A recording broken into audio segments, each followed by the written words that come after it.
Okay, welcome back. This is part two. I'm here with Domingo. We are in Beverly Hills. We made it.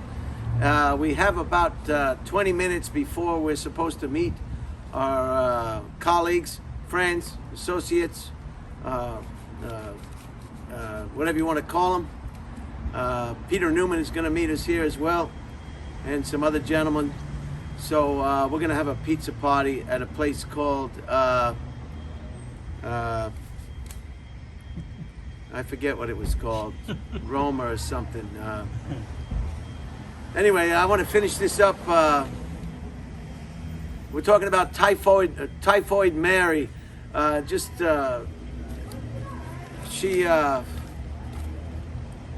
her birthday today. She was born in 1869, and she was a very famous individual in American history.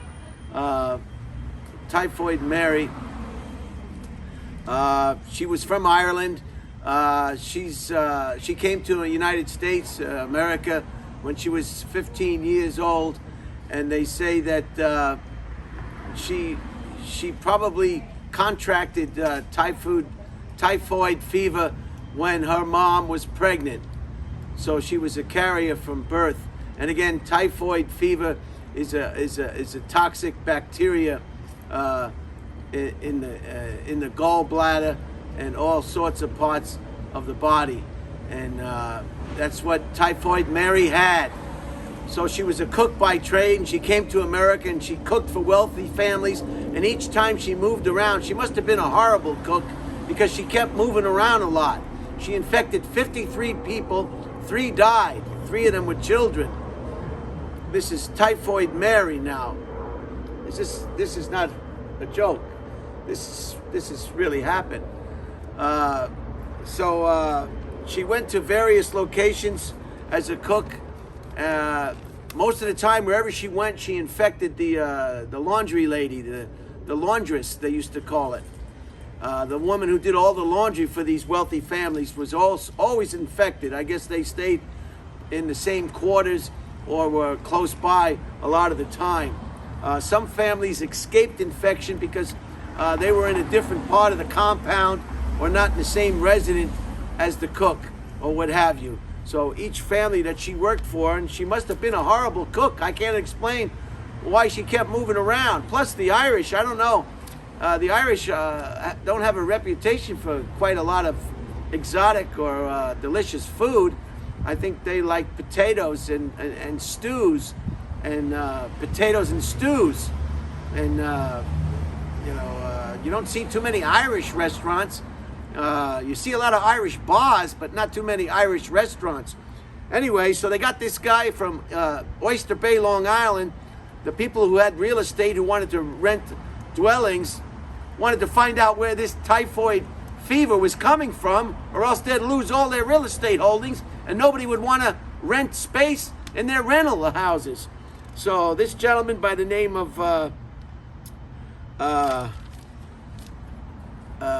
George Soper, S-O-P-E-R, was the investigator. He finally tracked her down, and she was very reluctant to cooperate with anything.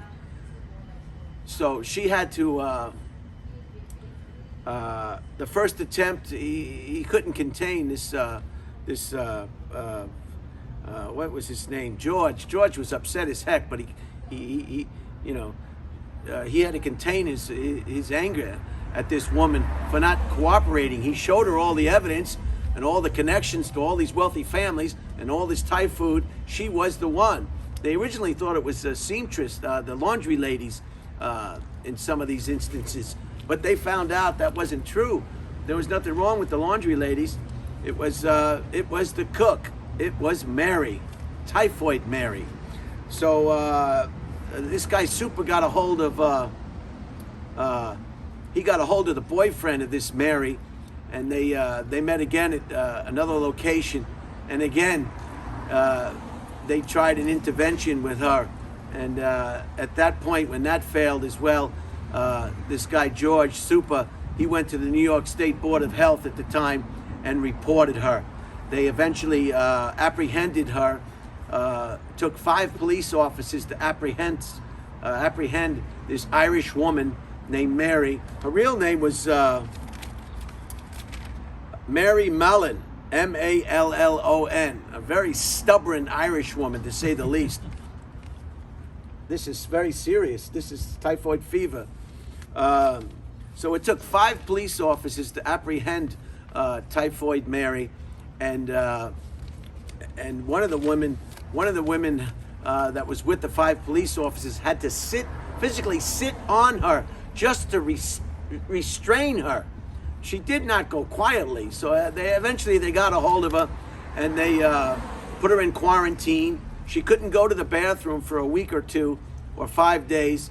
You'll read on your own as you investigate this wonderful, exciting Americana story. And they took her stool samples, and they found that her body was just a petri dish of typhoid fever, and then she was quarantined. And she even got help from somebody to take her samples of feces or whatever it was to an outside independent lab, and that came back negative. So this is a very bewildering story. Who do you believe? I guess it's just like today. We have doctors who say masks work. We have doctors who say masks don't. We have competing scientists. The internet is full of charlatans and has-beens trying to get attention with their theories. It's just, you don't know who to believe. So you have to read it for yourself, research it yourself, and then you can decide who you believe. Anyway, she was finally released from quarantine, and then she was told, you can never cook again. You can never cook again, and we'll release you.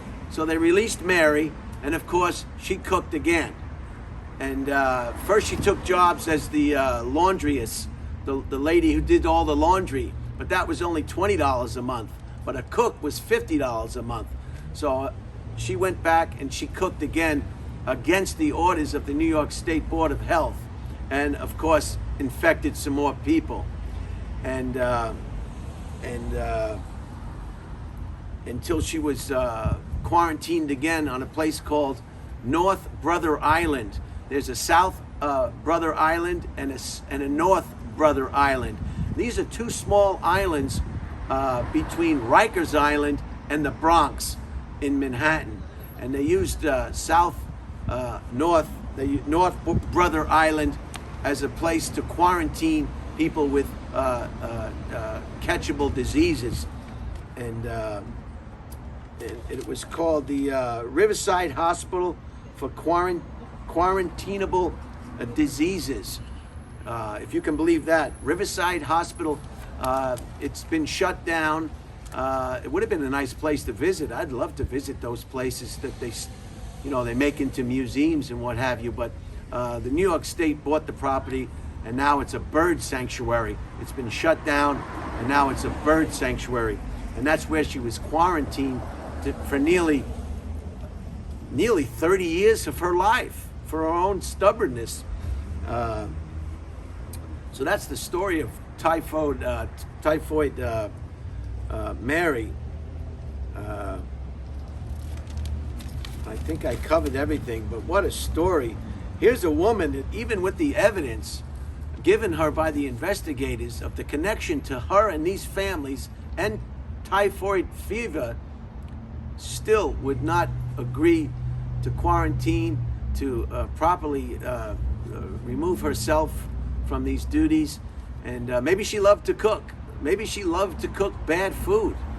But and that's why she's a famous character in America today. She died when she was 69 years old.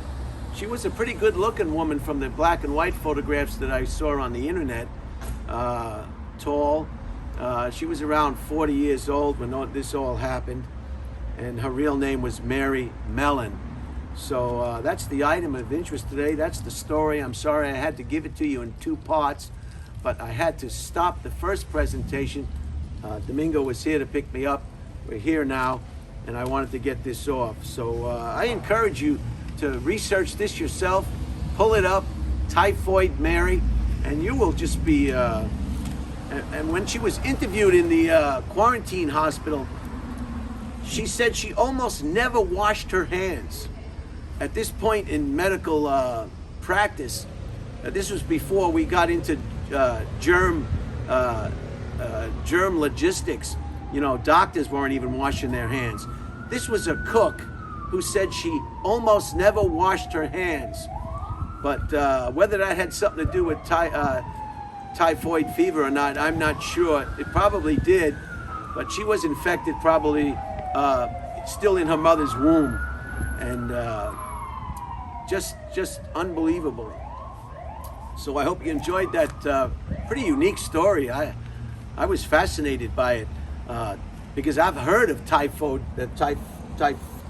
Mary growing up, and so for you younger people who have never heard of Typhoid Mary, it's just fascinating. What a movie that would be, to watch this woman, you know, run away and not cooperate with the authorities and keep spreading this terrible fever and taking people's lives and moving along. Back in those days, you didn't have any references. She never left forwarding addresses.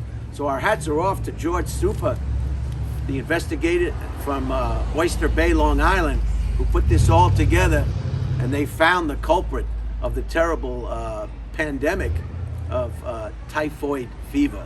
All right, I'm gonna rebound on this. We're gonna go get some pizza. I hope you enjoyed this presentation, and keep up the good work, and wash your hands.